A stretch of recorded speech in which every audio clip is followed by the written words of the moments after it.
The future is just around the corner.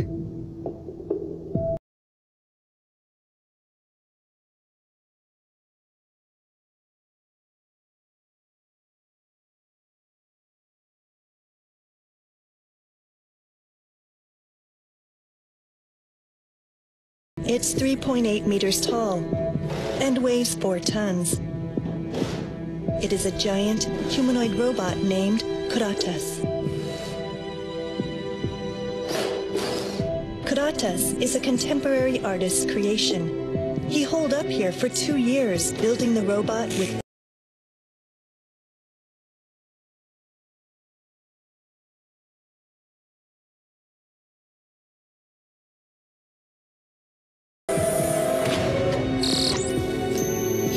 Kuratas a work of art, but it's a sophisticated piece of machinery.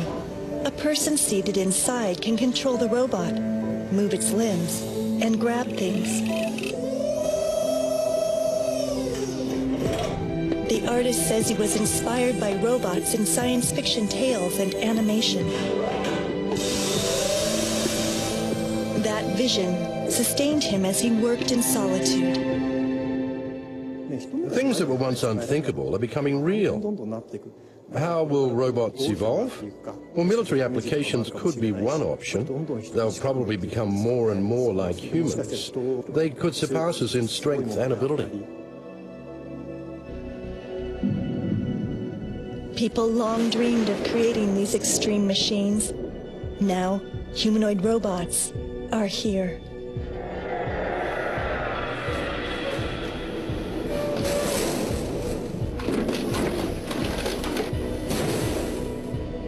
They think like we do, move like we do, and even sacrifice themselves for us.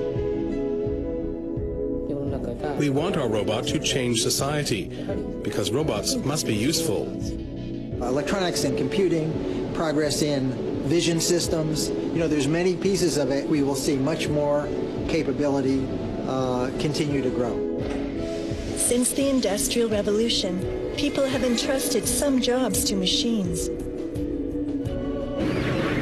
But there may come a day when humanoid robots do much more complex jobs. Then what will people do? And you'll see more and more robots doing things in society, whether it's manufacturing or service applications or home healthcare applications. The key will be to skillfully dividing labor between humans and humanoid robots. The disaster that hit Japan in March 2011 accelerated efforts to develop robots with human traits. The Fukushima nuclear accident left people powerless.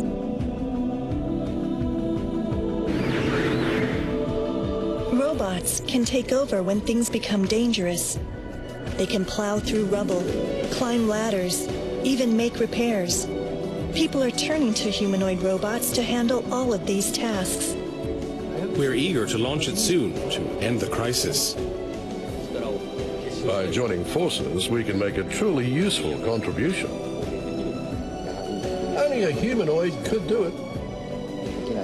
Or the day will come when robots will really assist mankind.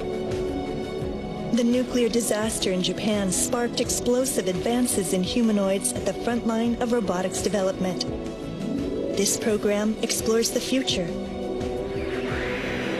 that's fast approaching.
Asimo was created by Honda's research and development subsidiary.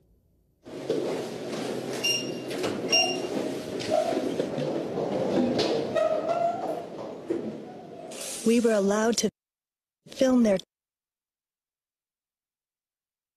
top-secret robotics laboratory.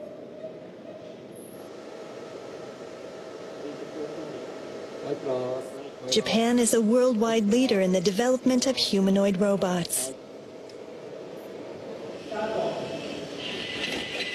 Asimo is the country's crowning achievement. Engineers continue to make improvements.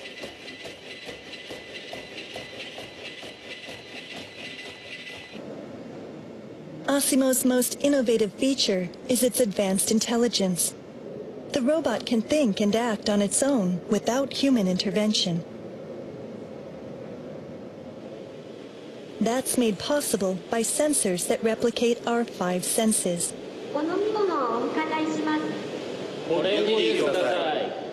Asimo's head contains 8 microphones. It uses them to listen and engage in conversation.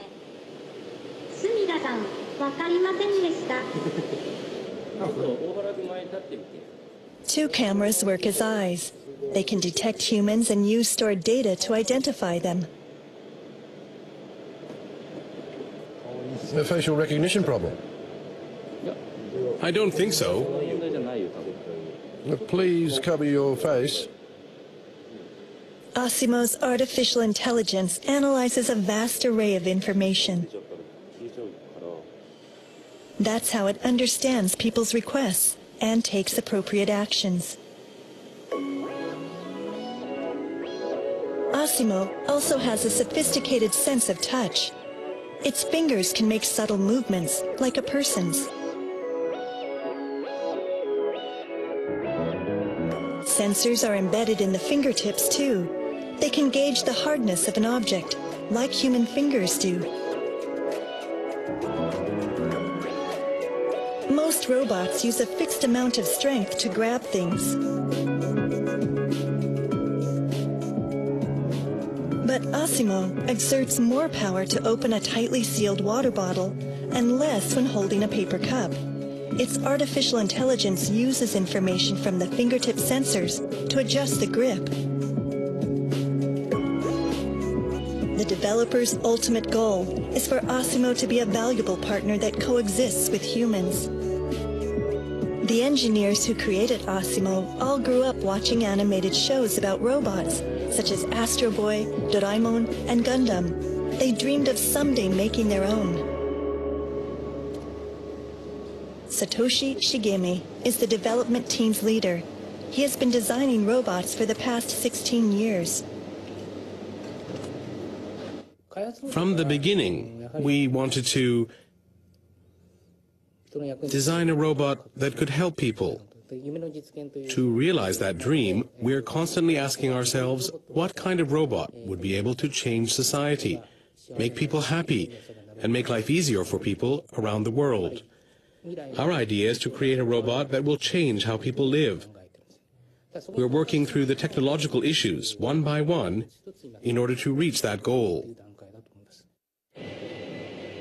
Asimo's advanced physical capabilities are revolutionary. The robot can walk and run. It can reach speeds of up to 9 kilometers an hour. For robots, walking is much easier than running.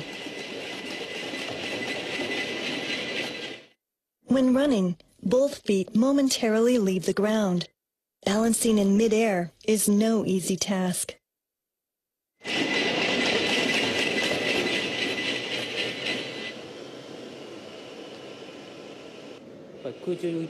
Maintaining posture while jumping or floating in the air was a major technological breakthrough. Asimo leans its upper body slightly forward to maintain overall balance. It goes forward straight in the air. Sensors in Asimo's waist measure the robot's angle. It leans slightly to compensate, forward or back, side to side. That's how it stays perfectly balanced in the air. Asimo has been evolving ever since development began in 1986, much like a growing child. But something happened that made researchers realize Asimo's real-world limitations.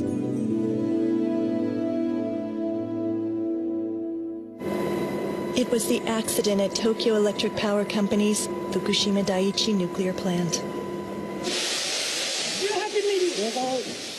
The damaged reactors released radioactive substances, making it difficult for humans to deal with the crisis. People needed something that could confront the dangers and bring the plant under control. Robots. Japanese officials sent a request for robots developed by the U.S. military. The robots were sent to Fukushima in April 2011. They recorded images inside the damaged reactors.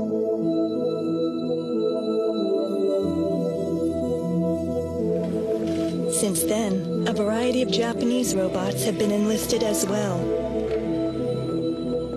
Robots have proven to be useful, but 2 years after the accident, they're only used for inspections.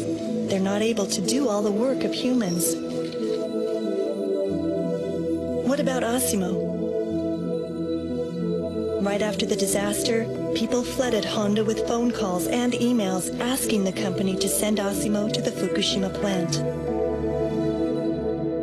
But Asimo wasn't up to the task. It could move nimbly over an office floor and other flat surfaces, but large vertical gaps and obstacles were a different story. We heard from many customers. We ourselves regretted that Asimo couldn't be of help. It was obvious that Asimo we had built wasn't ready for real-life action. We realized right away that we needed to make something different. Something new that could offer immediate assistance. Honda wasted no time. Company officials offered to create a robot free of charge to assist TEPCO in the recovery. TEPCO accepted. Officials asked for a robot that could open or close valves inside the nuclear plant. We wanted to flush out radioactive materials that remained inside the pipes and bring down radiation levels in the facility. That was our first goal. Unless we opened or closed the valves, the area would remain highly radioactive, and that would prevent workers from entering the facility and impact the entire decommissioning schedule. How many valves are there? Each unit has from several thousand to tens of thousands of them. In July 2011, 4 months after the accident, Honda began designing a robot for use at the nuclear plant. Members of the Asimo team were put in charge of the project. A humanoid robot would take too long to build, so engineers focused on making a robot specifically for operating valves.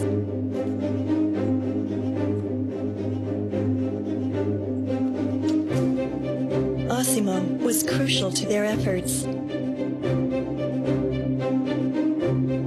Its ankles employ advanced balancing technology. Developers reasoned that using it would allow the new robot to work inside rubble-filled reactor buildings.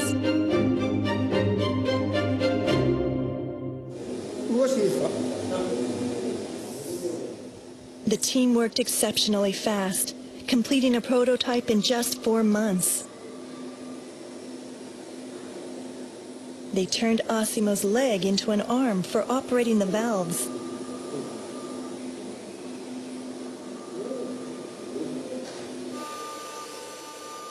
Even when the base moves, the arm remains steady.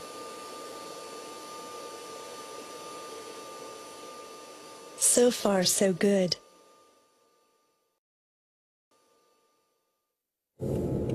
Officials from TEPCO evaluated the prototype at the National Institute of Advanced Industrial Science and Technology. The government-backed group for cutting-edge research contributed to the development effort.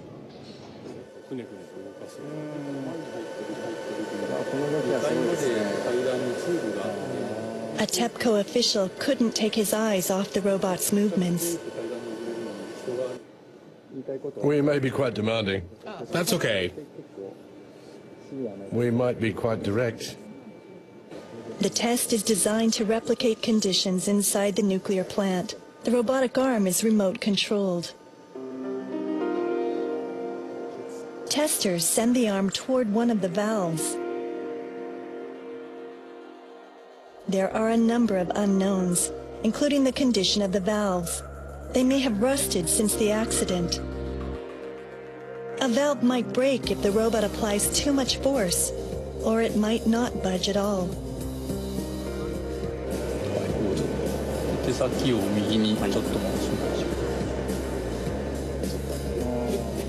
The robot uses just the right amount of force and turns the valve on the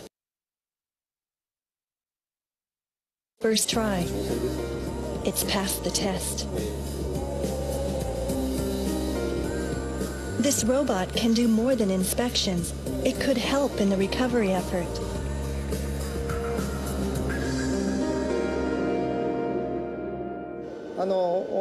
From what we've seen, the robot seems near perfect. We want to use it as soon as the need arises. It's important that we quickly do what we can to make that possible. The Fukushima accident also encouraged U.S. developers to design emergency response robots.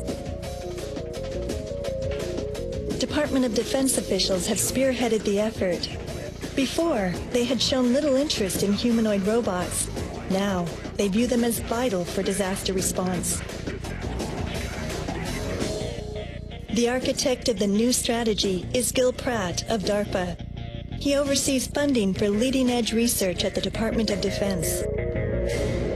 There are many aspects of disaster response in Fukushima that inspire people in robotics to work on new capabilities. If they were able to take action during those first 24 hours, then the first reactor maybe would not have blown up in an environment that is too dangerous for a person to do. And what's important to us is that the robot is compatible with human environments, compatible with human tools, and also is compatible with human operators without special training. As a result of that, the easiest form that comes to mind is the human form. DARPA is backing the development of a humanoid robot for catastrophes, such as nuclear power plant accidents. This company is leading the development work. It has already built several military robots. Okay, I'll show you the status of the robot. This is the first American-made humanoid robot for disaster response. It's called Atlas. Before, U.S. designers had focused on robots with specialized functions. Why the sudden interest in humanoid robots? Traveling over debris, prying open valves, using tools for repairs. Performing multiple tasks like these is impossible for specialized robots. Crises also require robots that can navigate doors and stairs. Humanoid robots are ideally suited for such situations.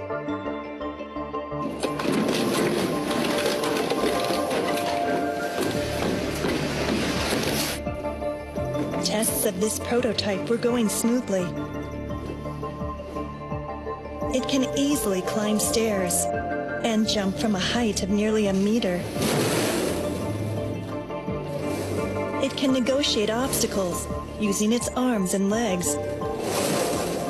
It can already handle more demanding environments than Osimo can.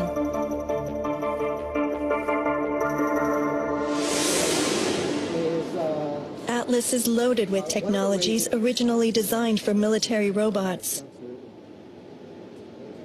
A quadruped robot called Cheetah can race through a battlefield at 50 kilometers an hour. LS-3 is for transport. It can carry heavy supplies for soldiers.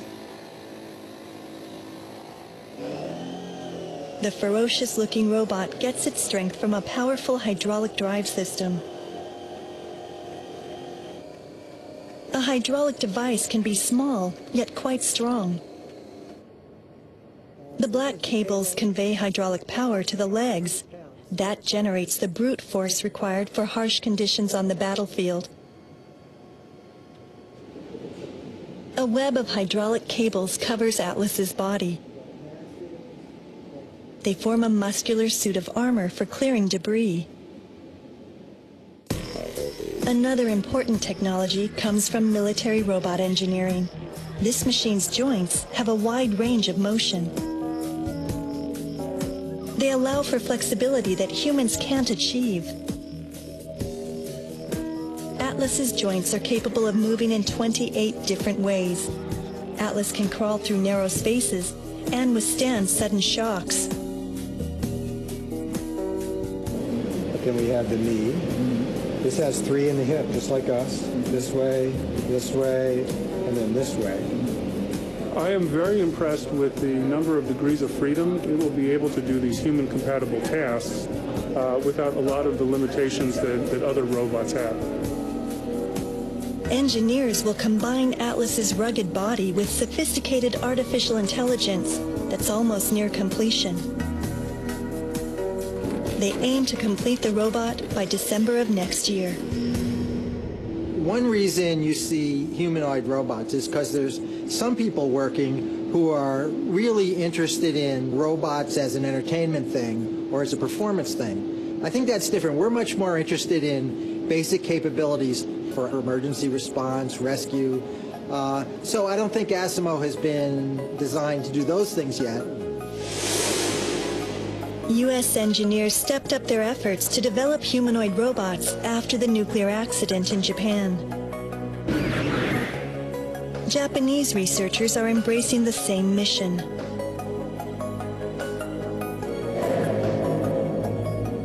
In November 2012, robot engineers from around the world gathered in Osaka for an international conference on humanoids.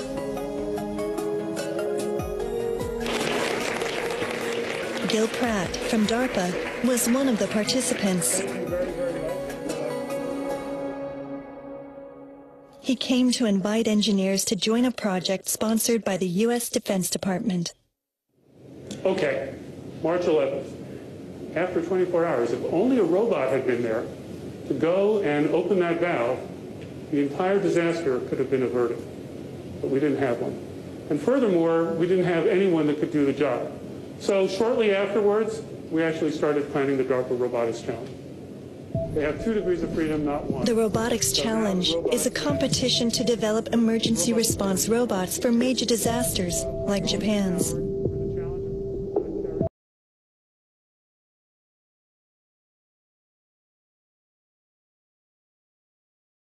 Consists of 8 tasks. Driving a vehicle to approach a disaster site. Walking over rubble. Removing obstacles.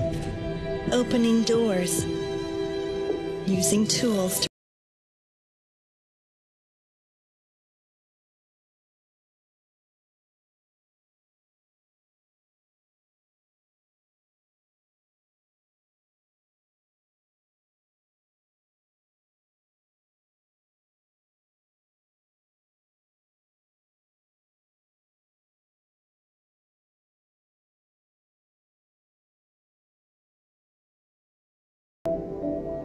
DARPA has received over 100 proposals from research groups worldwide.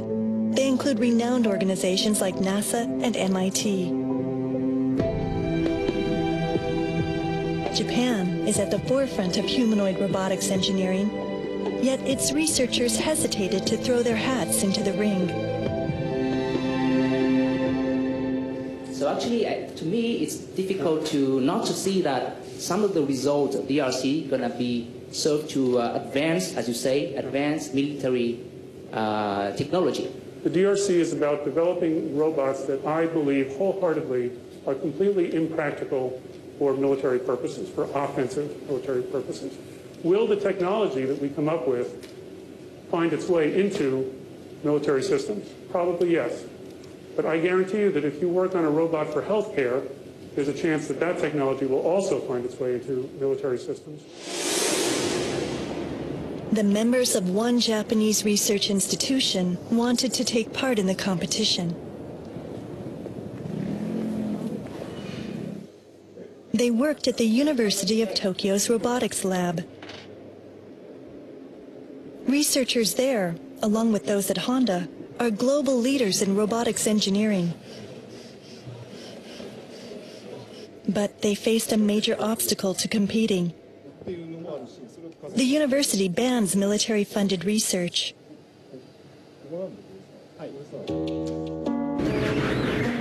3 researchers made a decision. They told the university they were leaving. Then, they decided to set up a venture company and enter the DARPA Robotics Challenge. They couldn't shake the feeling that they should leave their quiet university lab and help resolve the nuclear crisis.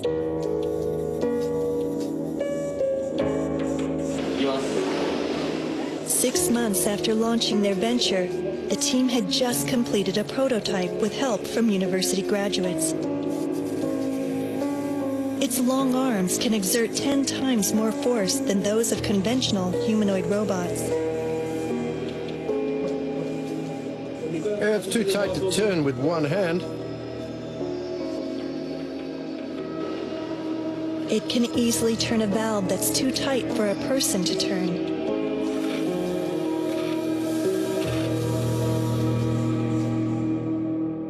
The strong force comes from a large electric current that pushes the motors to their maximum limits.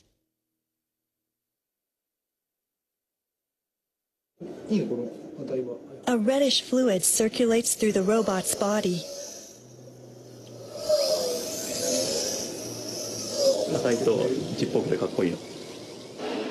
The fluid serves as a coolant that keeps the motors from overheating. The cooling system should enable the robot to perform hours of grueling work at disaster sites. The time has now come for the developers to apply their years of research to the real world. A nuclear crisis has happened here in Japan. Radiation is escaping. Researchers in every field must wonder at least once if the technology they've been working on could help resolve the crisis. By joining forces, we can make a truly useful contribution. It's with this in mind that we decided to enter the competition. One country is quickly catching up with Japan in humanoid robotics: South Korea. KAIST is a government-funded lab for the advancement of science and technology.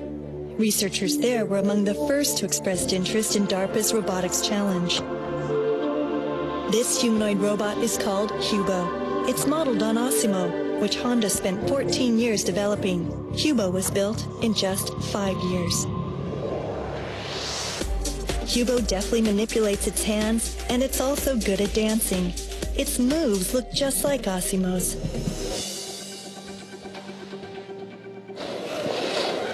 Hubo has been undergoing a major upgrade ahead of the competition. It can now bend backward at the waist while walking to handle all kinds of environments. It can quickly pick up tools. The tests were going well. People have always compared Hubo to Osimo. Engineers now had a strategy to get ahead of the Japanese developers. they decided to publish certain details about Hubo's design and pursue joint development with researchers at other institutions. One could say that this space inside Hubo's chest captures the heart of their thinking. It's empty now, but this is where artificial intelligence will be installed. It's removable. Hubo does not yet possess artificial intelligence. Its motions are as sophisticated as Asimo's, but Hubo's movements are all pre-programmed.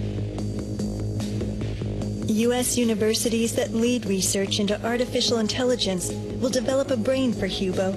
The stage has been set for a joint U.S.-South Korean team to compete in the DARPA Robotics Challenge. Sharing is the key to making technological advancements. That's true in South Korea and in other places too. Research shouldn't be confined to one place. People developing humanoid robots elsewhere are too close-minded. Researchers at Honda were also invited to enter DARPA's competition. But they declined. Their energies were focused on designing a robot to tackle Japan's nuclear crisis. Nearly a year has passed since Honda's robotic arm passed evaluation tests, but the device has yet to be deployed to the nuclear disaster site. That's because officials at TEPCO requested a change in specifications. Engineers have replaced the valve-turning hand at the end of the arm with a camera. TEPCO had changed its plan. Officials decided to put priority on assessing conditions inside the plant's facilities. They said it was too early to have robots work on valves. There wasn't even a recovery plan in place when we were working out the valve manipulation tasks. Confusion also prevailed at the site. We were expecting valve work to begin 2 to 3 years after the disaster. But the timing has ended up being later than what we'd assumed, 1 month into the crisis.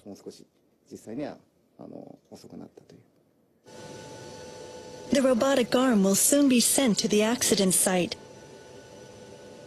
It will provide the first images filmed from high up.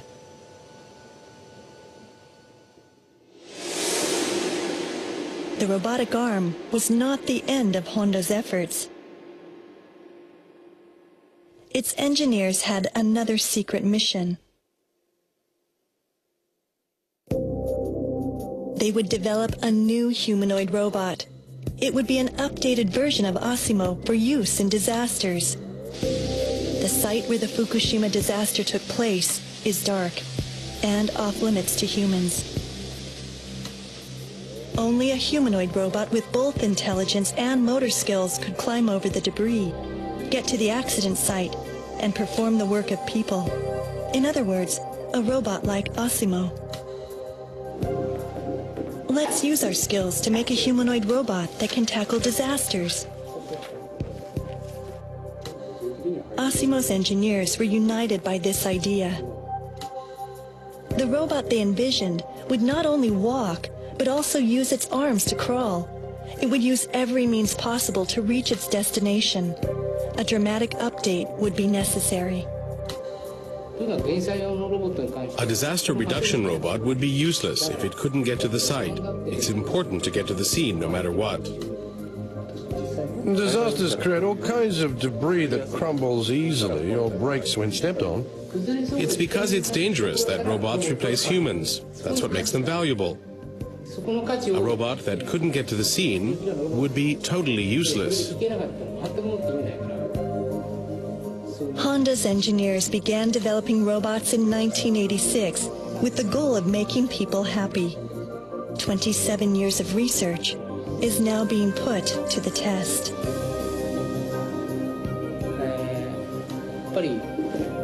As we saw in the Fukushima Daiichi crisis, The bottom line is that robots can stand in for humans in places that we can't go to or that are too dangerous. I am committed to delivering what's needed, when needed, in the shortest amount of time.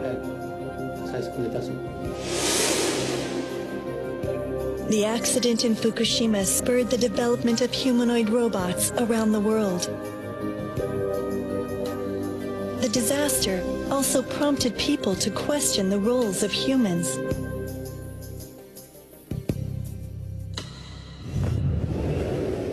One of the largest trade fairs featuring industrial robots took place in January. Global manufacturers displayed their latest models.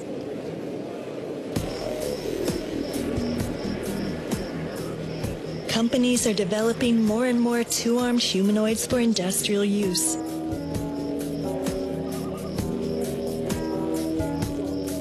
One new product at the event caught a lot of people's attention. Baxter was created by the inventor of a best-selling cleaning robot. It's equipped with sophisticated artificial intelligence.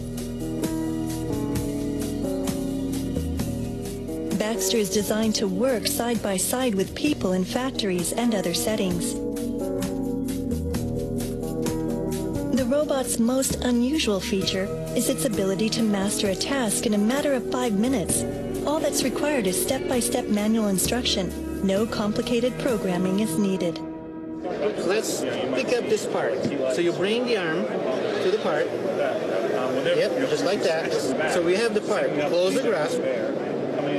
Yep. Grab the arm and bring it to the table. And then I emailed them and talked to the police and whatever. Anyway, on that, fine. So you just pick.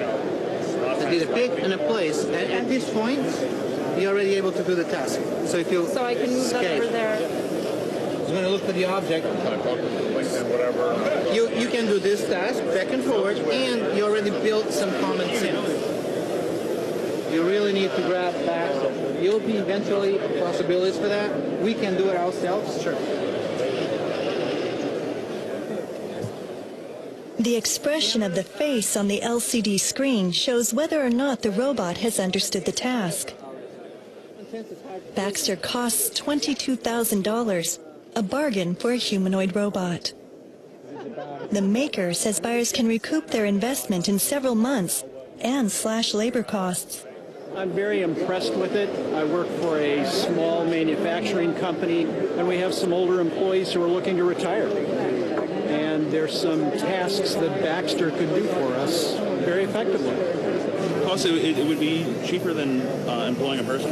It's not going to get tired. It's not going to need to stop. It'll keep running while everybody else is taking their lunch. The Boston-based manufacturer has a flood of back orders.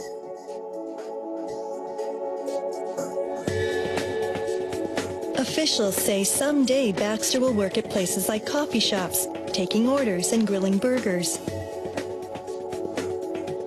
Eventually, they expect to have 500,000 U.S. customers.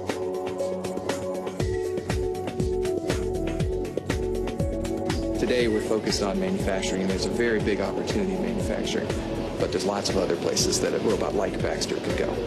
We had the Industrial Revolution at the turn of the last century. We've just gone through the computer revolution, effectively at the turn of the most recent end of the century. We're now into the robot revolution.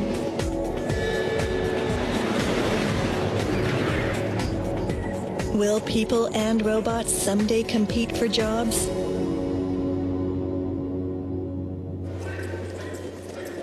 At 8:30 one morning, a group of new employees takes part in daily morning exercises. They are 13 humanoid workers called Next Stage. This company began using the robots in earnest last year.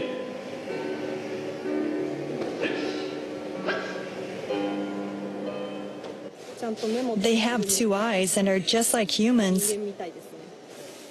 They're cute! This factory manufactures money sorting machines for cash registers. The humanoids work on a production line that was previously manned entirely by humans. The robot visually confirms the parts set in place by a human worker.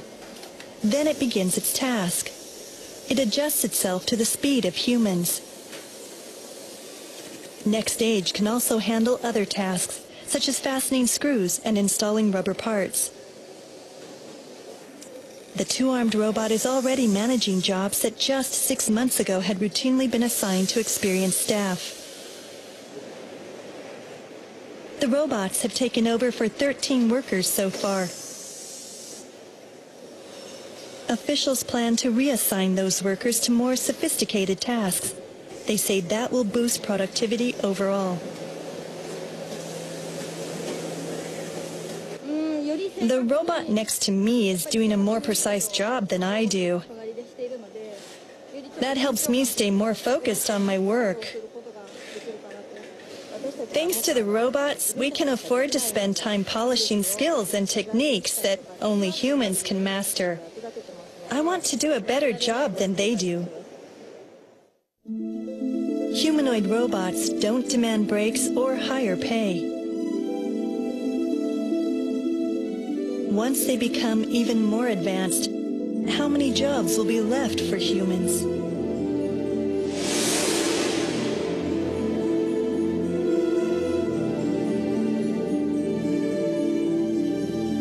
The development of a new humanoid based on Asimo was progressing by leaps and bounds.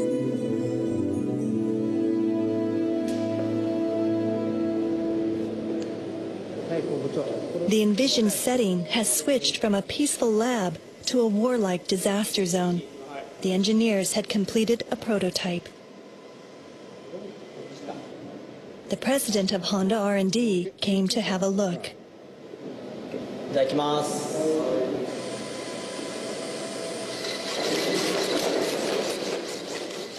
As the robot walks, an engineer pushes it from the side. In a real disaster, robots would be subjected to surprise impacts. Can it stay planted? As much as it can before stepping aside.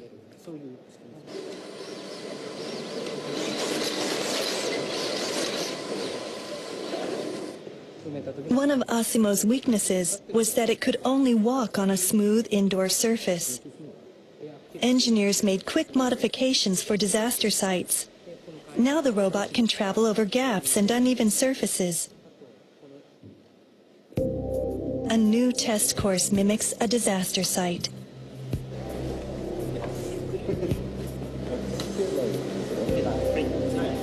Engineers will test the prototype's motor skills and judgment on this unfamiliar proving ground. The robot will pause here. No, that would be pointless.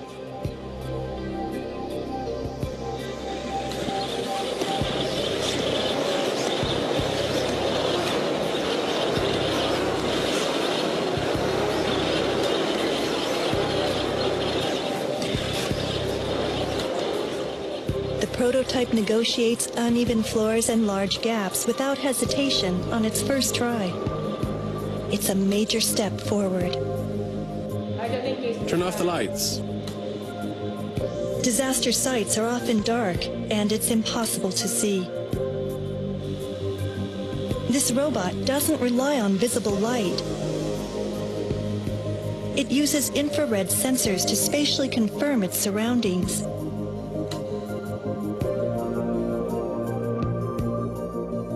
It scans the floors for irregularities, then automatically determines the right position and angle for its feet. All the operator has to do is instruct the robot which way to go.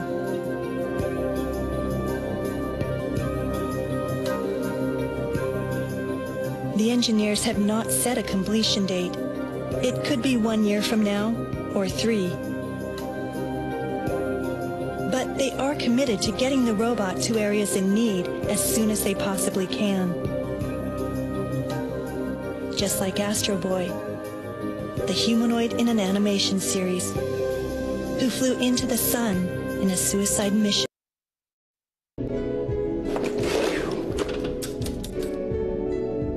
Driving a vehicle is one of the challenges in DARPA's robotics competition.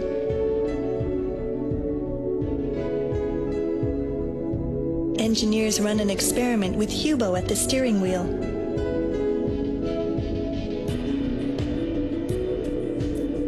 100%, I believe within the next 7 years, so before the year 2020, that you're going to see humanoids like Hubo doing a lot of the tasks like driving the vehicles, turning valves. This is not science fiction. I am very hopeful that robotics will, and particularly the robotics that is coming from the DARPA Robotics Challenge, will have a great impact, and would like to make the world a better place so that we actually can have a functioning economy with a high quality of life in the decades to come.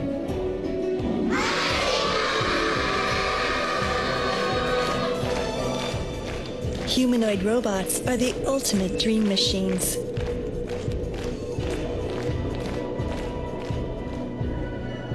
How will the development of robots that think, move, and work like humans change our future? These robots may bring both happiness and despair.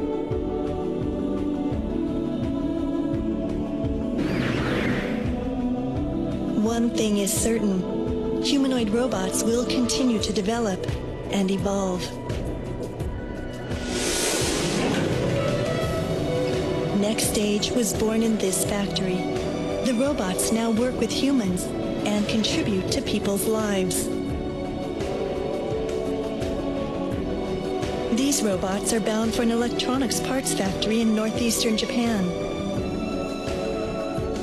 They will work on an assembly line side by side with 100 humans.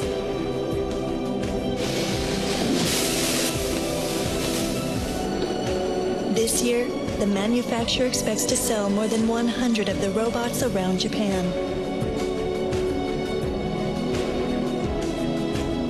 The 21st century has been dubbed the century of the robot.